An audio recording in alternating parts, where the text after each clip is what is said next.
Bueno, antes que nada, muchas gracias a Susana Rivera por su invitación. Y bueno, pues, como hemos estado viendo, cada uno de los ponentes aquí nos ha platicado de cómo ha resuelto la problemática o cómo ve la problemática, ¿sí?, del síndrome metabólico, de la diabetes. Y yo voy a intentar, les voy a hablar mucho de bioquímica, a lo mejor no les gusta, pero voy a intentar que cuando termine mi plática les fascine la bioquímica. Van a ver que es un área muy, muy hermosa.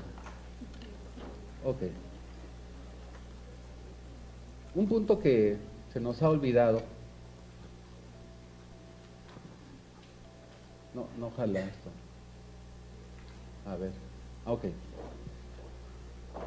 Las cosas de la vida o son fáciles o no se saben hacer. No existe nada difícil. ¿Perdón?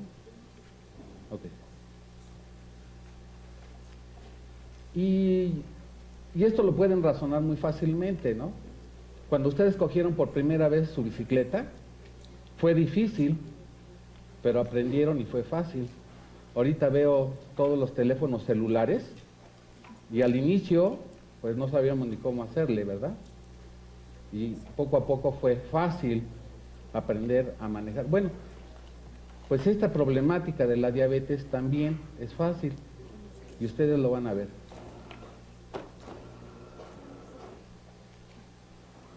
O sea, hemos visto los ponentes, cada quien ha visto la temática de diferentes puntos de vista. Yo como lo voy a manejar es muy alopático, ¿sí? Los que son terapeutas a lo mejor no les gusta mucho, pero van a ver que al final les va a encantar esto. Bueno, no todos los médicos están de acuerdo con la definición o la causa del síndrome metabólico. Cuando la glucosa está alta en la sangre, los niveles sanguíneos elevados de triglicéridos, bajos niveles sanguíneos de HDL, de colesterol bueno, la hipertensión arterial, el exceso de grasa alrededor de la cintura. ¿Por qué? Porque dicen, bueno, este paciente tiene la glucosa elevada, pero pues resulta que está en estrés metabólico. Entonces, no es que tenga diabetes. Niveles sanguíneos elevados de triglicéridos sí, pero también existe la hipertrigliceridemia familiar, ¿sí? Y no precisamente por eso esto cae dentro del síndrome metabólico. Hipertensión arterial puede ser una hipertensión secundaria o debido a un estrés, ¿sí? Otro punto que se nos ha olvidado mucho son precisamente los cofactores. Los cofactores son importantes para que las enzimas funcionen. Ok. Y hemos vivido dentro de un sistema de dogmas, ¿sí? Los dogmas, en sentido más común, es una doctrina sostenida por una religión u organización autorizada y que no admite réplicas. Hay muchos dogmas, como el dogma central de la biología molecular. ¿Sí? Se hablaba que a partir del DNA se sintetizaba el RNA y de ahí proteínas. Y después se encontró que no era cierto, ¿no? Que a partir del RNA también, por una RNA transcriptasa inversa, se puede convertir el DNA, ¿ok? Y entonces se van cayendo los dogmas. Un dogma que tenemos muy arraigado es acerca de que la diabetes es genética. Y hoy por hoy no hay artículo científico que haya demostrado que la diabetes es genética. Otro dogma que también tenemos es que en la escuela nos dijeron que los estrógenos son cardioprotectores, ¿sí? Y sí, son cardioprotectores cuando las dosis son bajas, pero cuando las dosis son altas, ¿qué le pasó a todas las mujeres que tomaron anticonceptivos a base de estrógenos? Obesidad, hipertensión, dislipidemia, trombocitopenia trombótica, cáncer. ¿Ok? Entonces, otro dogma que también vamos a intentar que entiendan qué es lo que está pasando. Ok, ¿cuál es el mecanismo fisiopatológico de la hiperglicemia? Y no siempre es el mismo y depende del factor etiológico. En general, deben considerarse las cifras altas de glucosa en prematuros como un indicador de problemas clínicos no relacionados con el metabolismo de la glucosa. Es decir, por ejemplo, una perfusión intravenosa de lípidos con o sin aminoácidos produce una reducción del uso de la glucosa y entonces, obviamente, se va a elevar la glucosa. ¿Sí? Y eso lo podemos ver en los niños. O bien, un recién nacido sometido a una inducción anestésica o procedimientos quirúrgicos que actúan como factores estresantes producen elevación de los valores circulantes de cortisol, glucagón y catecolaminas.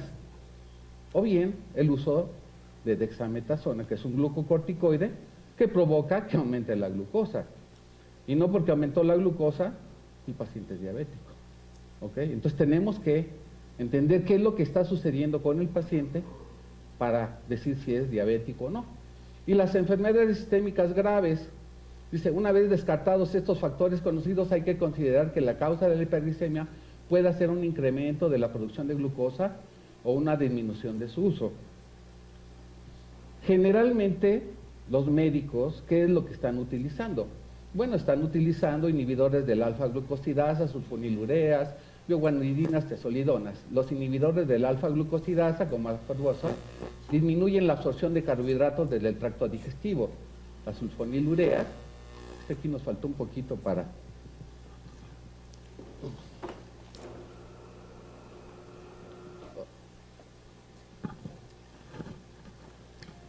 Las sulfonilureas como la glibenclamida actúan aumentando la liberación de insulina de las células beta del páncreas. ¿Sí? Las biguanidinas regulan el aumento de la producción hepática de glucosa y las tesolidonas se encargan de regular la expresión de determinados genes en respuesta a ligandos específicos que se encuentran situados en los tejidos donde la insulina ejerce su acción.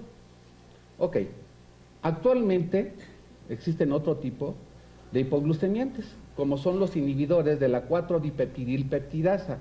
¿Cómo actúan estos? Ok, cuando uno consume alimentos, se liberan las gliptinas y tienen un efecto sobre el páncreas liberando la insulina y ahí el consumo de la glucosa.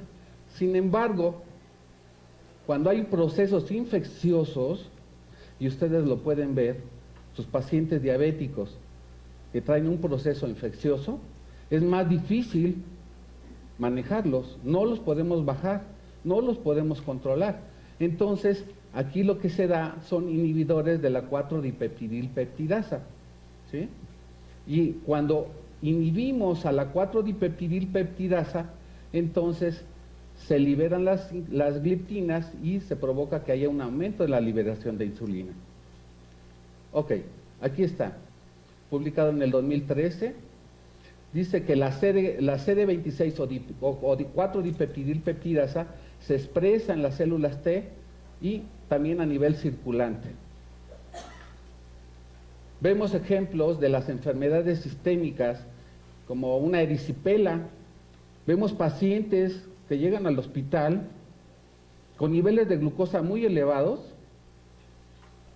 y los tenemos que bajar con hipoglucemiantes, con insulina. Y después nos dicen, bueno, ¿realmente soy diabético o no soy diabético? Entonces, ¿qué se les ocurriría a ustedes para ver si es diabético o no diabético? ¿Qué estudio de laboratorio se les haría? Una curva de tolerancia a la glucosa, pero ahí tengo una hemoglobina glicosilada, que es más fácil, ¿no? Entonces hago la hemoglobina glicosilada y resulta que los valores de hemoglobina glicosilada están disminuidos. ¿Por qué? Porque hubo un proceso infeccioso que activó a la 4-dipeptidilpeptidasa, que bloqueó a las gliptinas y que inhibió a la insulina y se disparó la glucosa. ¿Sí me explico? Actualmente ahorita lo que está, bueno, hay ejemplos de enfermedades como chikungunya, ¿sí? En donde estamos viendo casos de cetoacidosis por una infección viral. ¿Por qué? Porque se está activando 4-dipeptidilpeptidasa. ¿Sí? Ok.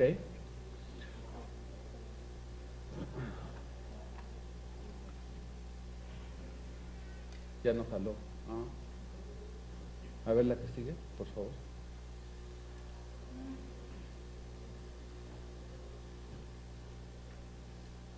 Ya se bloqueó, ¿verdad? Bueno, ahorita en lo que... ahorita existen los inhibidores de la libera de ay, es que ahí lo tengo, de glucosa sodio, y resulta que estos liberadores lo que están haciendo es que provocan que el paciente orine mucha glucosa, ¿sí? ¿De qué se va a alimentar el organismo si no tiene la glucosa? Proteínas. Y si agarra lípidos, ¿qué va a provocarle? Cetoacidosis.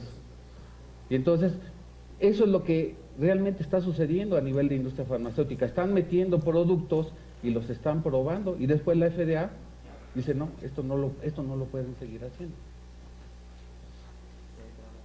Se trabó ahorita la... Este es un ejemplo de eso. Ahorita nos tomaron la foto y nos dijeron los altos abajo y los más chaparritos arriba. Vamos a buscar el equilibrio, ¿sí? Y eso es lo que se nos ha olvidado. Se nos ha olvidado el equilibrio bioquímico de todas las cosas. A partir del colesterol se sintetiza la pregnenolona, la progesterona, la testosterona y el estradiol.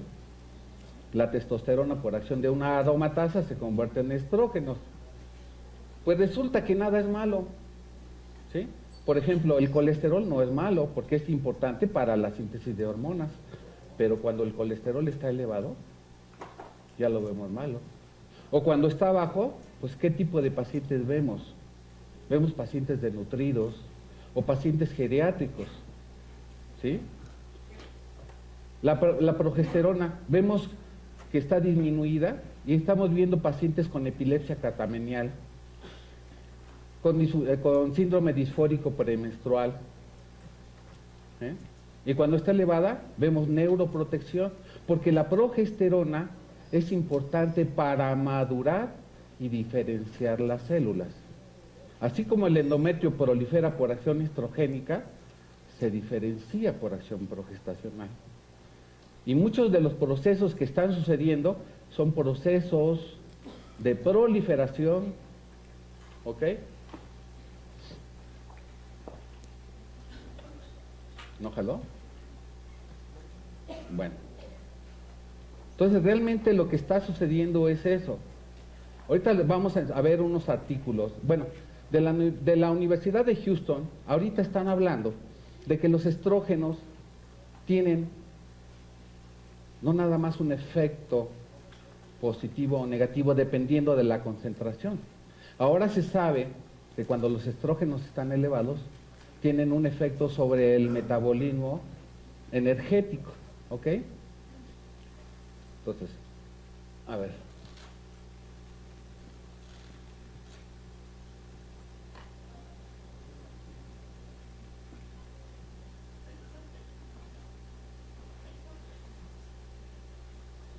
Desde 1984, ya se sabía, ¿sí?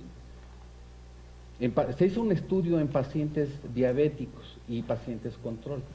En pacientes control, cuando la concentración era baja, estrogénica, cuando los pacientes había niveles de estrógenos eran bajos. Cuando eran pacientes diabéticos, empezó a subir los niveles de estrógenos, ¿sí? Pacientes con dieta. Pacientes con hipoglucemia subían los niveles de estrógenos. Pacientes con insulina, era mucho mayor la concentración de los niveles estrogénicos. Es decir, entre mayor sea la concentración de estrógenos, más difícil el manejo del paciente diabético. Después, Paulizo en el 2000, publica un artículo, a ver. Entonces seguimos con esto.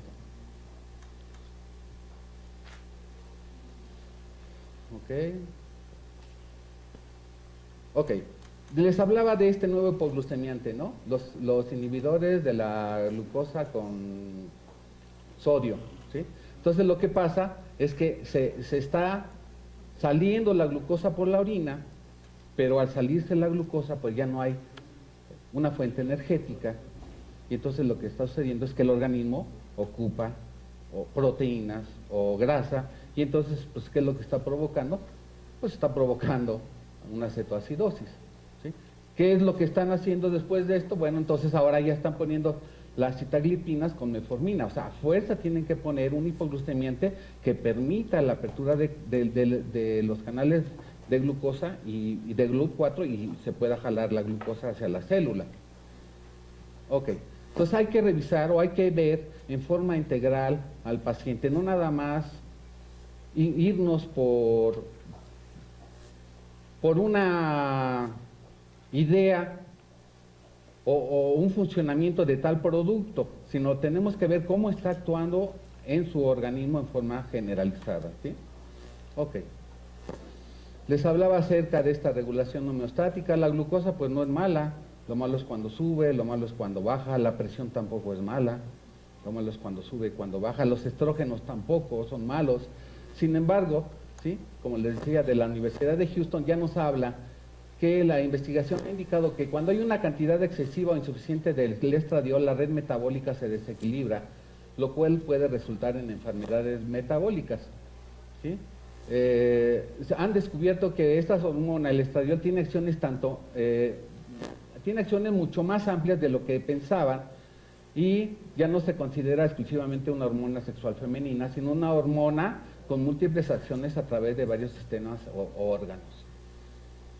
Bueno, dicen ellos, ¿sí?, creemos que todos los sistemas del cuerpo involucrados con el consumo de alimentos y el metabolismo, lo que incluye el cerebro, hígado, páncreas, corazón, músculos y grasa, están conectados por el estradiol, lo que resulta en una red metabólica regulado por la hormona, y la evidencia muestra que cuando hay mucho o muy poco estradiol, esta red, ¿sí?, pierde su equilibrio, las enfermedades metabólicas se dan, ¿ok? Entonces, es importante que haya un equilibrio en la concentración de estradiol. Aquí este artículo de Philip del 84, donde le estaba comentando acerca del hiperestrogenismo ligado a diabetes, infarto, miocardio en varones.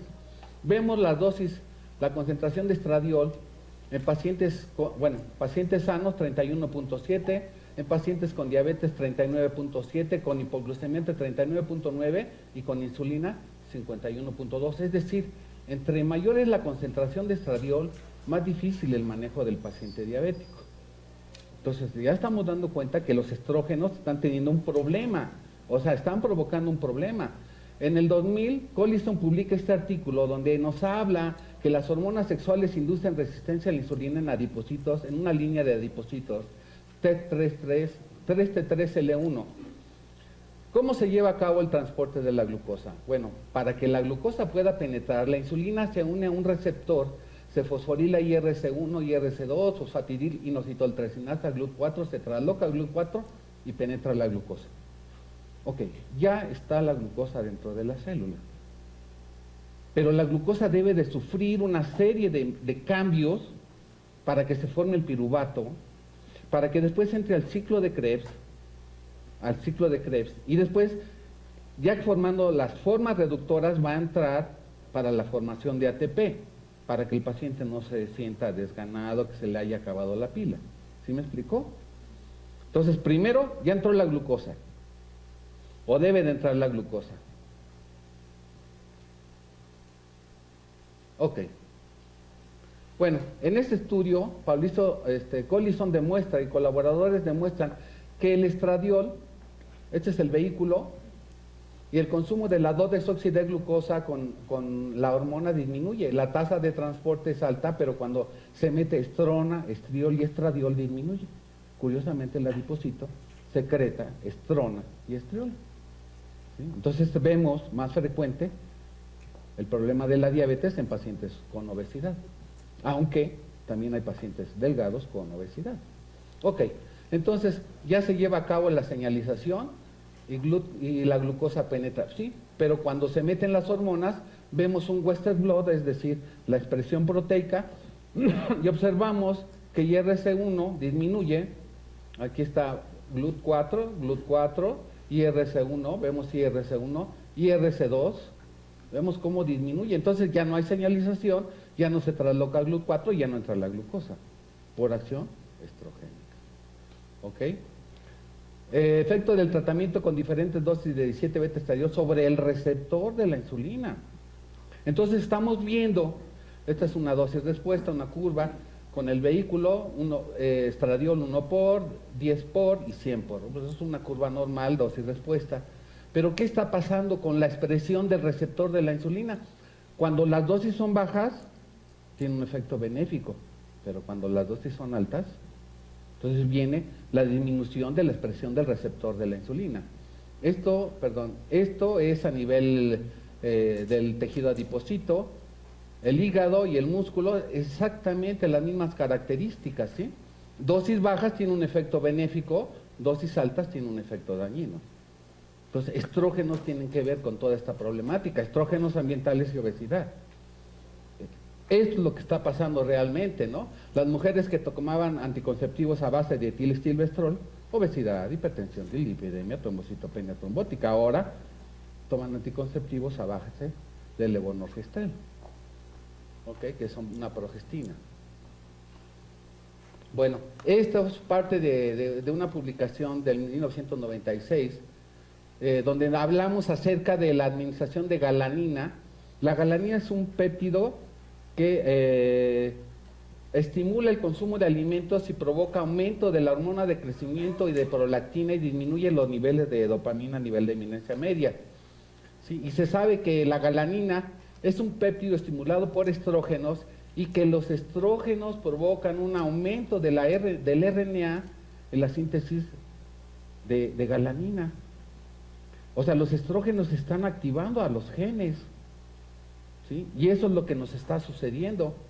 Bueno, con base en este artículo, entonces, hablo acerca de la relación entre progesterona y estradiol, o sea, eso debe ser un equilibrio entre progesterona y estradiol, aumentan los niveles de galanina, neuropéptido Y, todos esos son neuropéptidos que son regulados por la leptina.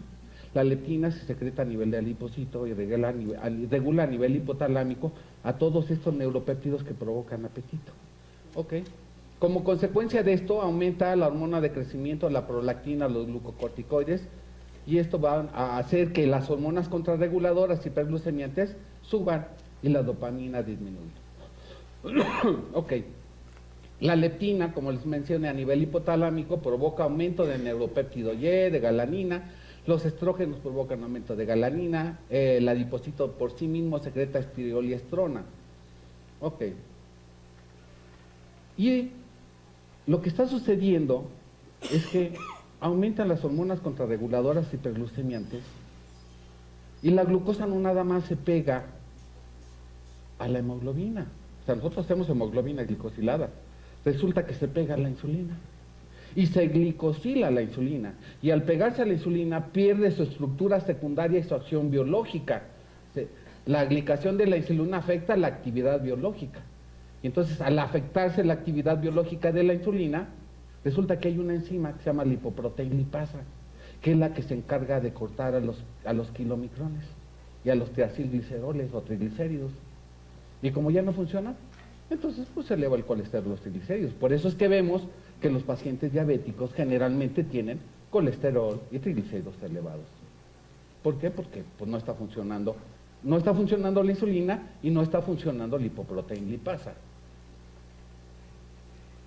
Ok.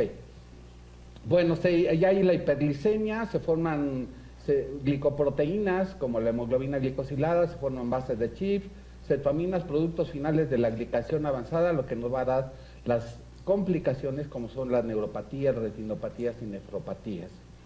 Estos productos finales de la glicación avanzada lo podemos ver en la GT de edad. O sea, las manchas que hay, esos son productos finales de glicación avanzada. ¿Ok? Bueno, resulta que, como les mencioné, la insulina pierde su actividad biológica y como disminuye su actividad biológica, la lipoproteína lipasa no funciona, esto provoca que aumente el colesterol, triglicéridos, lo que nos va a provocar las macroangiopatías, como la aterosclerosis, accidente vascular cerebral, infarto al miocardio, insuficiencias cardíacas, arritmias, etcétera. Y no se queda aquí el colesterol, los triglicéridos, se van al corazón o se van al hígado. ¿Y entonces qué forma? Pues hígado graso. ¿Sí? Entonces ahí existe una relación entre hígado graso y diabetes. Ok. En el 2010 sale esta publicación: bajos niveles de testosterona y de la globulina transportadora de hormonas sexuales y altos niveles de estradiol son predictores de diabetes tipo 2 en hombres. Dice uno, ¿cómo? ¿En hombres? Colesterol, pregnenolona, progesterona, testosterona, y por acción de la aromatasa que tienen las mujeres, se convierte en estradiol. ¿Cómo es que nosotros estamos convirtiendo? Sí aromatizamos muy poquito a nivel testicular, pero ¿cómo estamos convirtiendo? ¿Por qué estamos teniendo altos niveles de estradiol? Pues resulta exposición a estrógenos en los alimentos. Desde 1984 existe una disputa en la JECFA, donde los institutos nacionales de salud le están diciendo a la industria ganadera que deje de usar clenbuterol y que deje de usar Sinovex Plus. ¿Por qué? Porque está provocando que haya muchos casos de diabetes, de cáncer, y ahorita lo estamos relacionando con diabetes, obviamente. ¿Qué es lo que está pasando? Pues eso es lo que están haciendo. ¿Para qué? Pues para acelerar la producción del ganado. ¿Por qué sucedió esto? Porque antiguamente nos decían que para una buena alimentación había que comer leche, carne y huevos. Pero de pronto empezó a haber mucha gente y había que darle de comer a toda la gente. Y entonces, ¿qué empiezo a usar? Química para acelerar la producción del ganado. Y después esta química resulta que no la estoy eliminando. ¿Ok?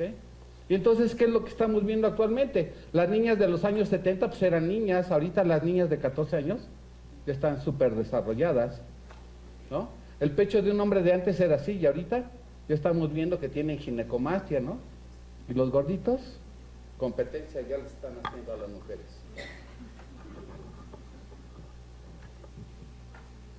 Permítanme. Voy a apagar esto, si no. Ok. Bueno, entonces siempre se ha dicho que la diabetes es genética. Y todos siempre, no, pues es que usted tiene antecedentes diabéticos, ¿no? Bueno, la insulina se une a un receptor y por segundos mensajeros tiene un efecto directo sobre el núcleo y resulta que los estrógenos o las hormonas se unen a un receptor citosólico y actúan activando y desactivando genes, ¿ok? Actualmente se habla de la epigenética, cómo los factores ambientales están afectando a estos genes, ¿sí? Cuando hay cambios genéticos o cuando hay un estímulo, hay cambios genéticos, son lentos, y en la epigenética son cambios rápidos, ¿sí? Ahorita lo que la gente está estudiando mucho es metilación del DNA. 2 niveles de metilación puede presentarse en forma individual o simultánea en general: hipermetilación o hipometilación, ¿sí? Está involucrada en la hipermetilación está involucrada en el silenciamiento de genes. Hipermetilación, silenciamiento de genes. Hipometilación, sobreexpresión de ciertas proteínas involucradas en los procesos de invasión y metástasis. Estrógenos, hipometilación. ¿Sí? Progesterona, hipermetilación. Ahorita lo vamos a ver. Ok. El uso de la metilación del DNA para el diagnóstico de diabetes tipo 2, publicado en septiembre del 2015. Entonces, la metilación del DNA como una diana diagnóstica en la terapéutica en la batalla contra la diabetes tipo 2, publicado 2015. En conjunto, estos datos ponen de relieve el papel clave de la epigenética y en particular la metilación del DNA en la incidencia de la diabetes tipo 2. A todos esos que les gusta la biología molecular, búsquenle por ahí. Va a haber una hipometilación por acción estrogénica. Bueno, resulta que también la artritis reumatoide está asociada a estrógenos. Todas las enfermedades autoinmunes están asociadas a estrógenos. Artritis reumatoide, lupus eritematoso, esclerosis múltiple. ¿Y qué hay? Pues hay un proceso de hipometilación, ¿sí?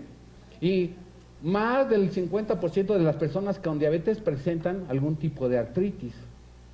Pues están asociados estrógenos a diabetes y están asociados a artritis, pues obviamente. Y vemos pacientes de este tipo, diabético con artritis deformante. ¿Ok? Esto nada más les traje una prueba porque todavía estamos en este proceso. A este paciente, que es el doctor Francisco Eduardo López Basurto, tiene este tipo de artritis, ya le dimos un tratamiento antiinflamatorio Y si ustedes pueden ver, ejemplo, este dedo, vean este otro dedo.